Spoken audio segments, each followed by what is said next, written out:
we are cooked. Flashback Friday, let's rewind. Gold old flicks, it's review time.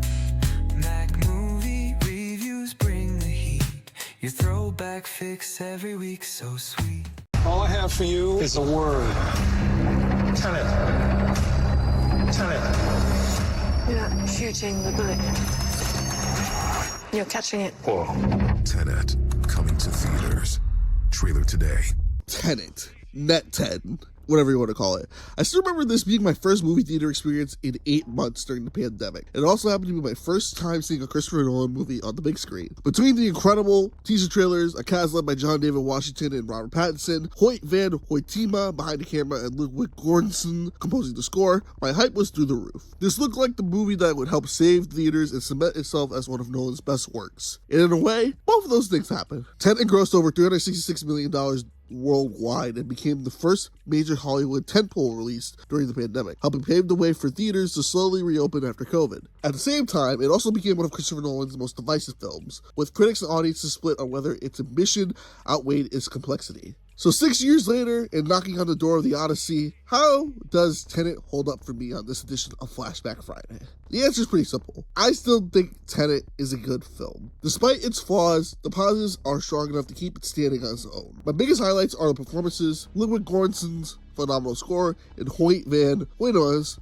breathtaking cinematography. The performances are strong across the board. John David Washington carries the film with a quiet confidence that fits Nolan's intentionally mysterious protagonist. It's also ironic that John David Washington's character is actually called a protagonist, so they knew what they were doing with this character. And you added the fact that Robert Pattinson is equally fantastic, bringing an effortless charm and charisma that balances Washington's more reserved performance. Ludwig Göransson's score is also phenomenal. The heavy bass, distorted rhythms, and aggressive electronic sounds create a consistent sense of urgency that perfectly complements the film's concept of time moving in opposite directions. Even during the quieter moments, the score maintains an underlying tension that makes you feel like something bigger is always unfolding. And lastly, Hoyt Van Hoytema's cinematography is another major highlight. Every frame feels massive in scale, especially when viewed in IMAX. The practical effects elevate nearly every action sequence, making them feel tangible in a way that many modern blockbusters struggle to achieve. The inverted sequences remain some of the most visually creative action scenes Nolan has ever directed. Watching characters move normally while the world around them appears to be running backwards creates an experience unlike almost anything else in blockbuster filmmaking. Even after multiple viewings, those sequences remain incredibly impressive from both a visual and technical standpoint. But when it comes to the one thing that everyone says holds Tenet down, even after all these years and multiple rewatches,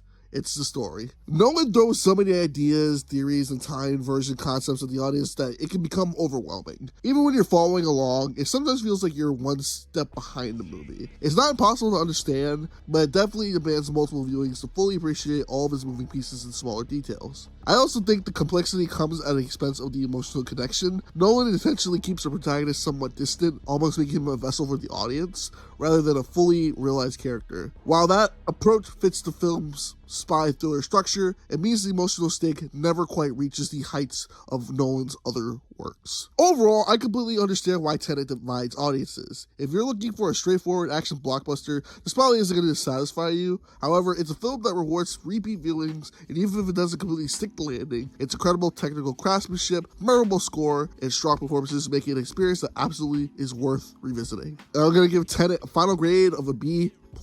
So let me know down in the comments below, did you like Tenet when it comes out? Is it one of your favorite Nolan movies? And are you excited for the Odyssey? And what is your favorite Christopher Nolan movie? Until next time, I've been back with reviews, and I'll see you all in the next video. Peace! Hey, if you like this video, make sure you check out one of my other reviews on my channel, and stay tuned for the next one.